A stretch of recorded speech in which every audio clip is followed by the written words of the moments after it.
And now we start with Classicism and Humanism Part 3. Now we've dealt with the Greeks, we've dealt with the Romans, and we've dealt with the Italian Renaissance.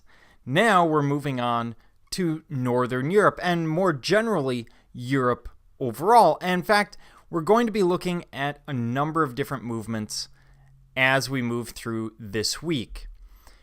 We're going to deal with the Northern European Renaissance. It's a unique time period. It's happening, many of us think of Northern Europe having its Renaissance after Italy. You could make the argument that the Renaissance starts in Italy, but really they're happening at more or less the same time.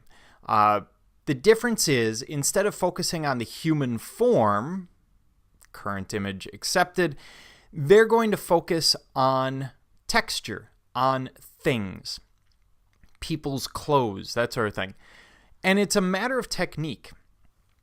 In Northern Europe, almost every piece you look at is an oil painting, whereas in Italy, they're using fresco. Fresco works great with something like the human form, where it can be quickly created. We also have a different idea of humanism in Italy than we do in Northern Europe.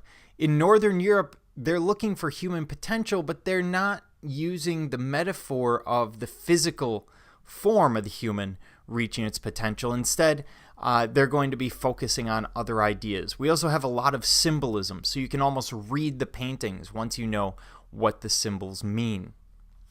Then we have the Baroque, which is an excuse for me to make a lot of really horrible puns.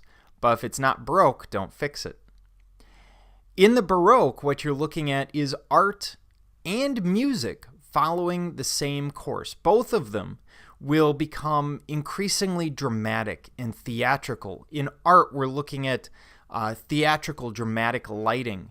We're looking at moving everything to the foreground and this sort of obscure background that doesn't let you come into the image. They aren't trying to draw you into deep space. They're trying to push the image onto you so that it will be more relatable, so it will seem to happen in your space. In Baroque music, they're going to use that same idea to give us massive shifts in mood, dynamics, and overall feel of their music. We'll have music that goes from very quiet to very loud very quickly, very dramatic music. Again, following those same ideas that we see in art.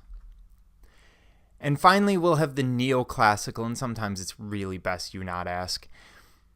The Neoclassical is a French movement, primarily a French movement. It's happening between about 1780 and about 1815, where suddenly, because of the Grand Tour, they're sending all their kids, etc., college-age kids, off to Italy to look at Rome, Florence, and Naples, sometimes Milan and Venice.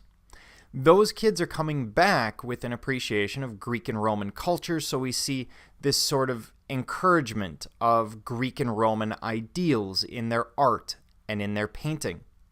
And this will bring us up to the point where we can start into modern and contemporary.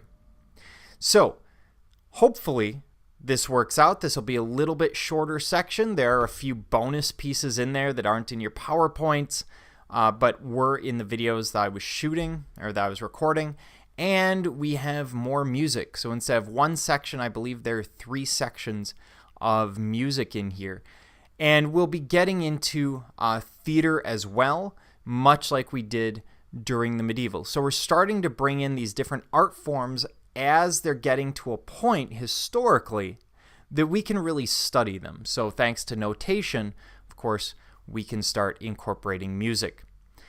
So hopefully everything works out, and hopefully you enjoy this section of Classicism and Humanism, Part 3.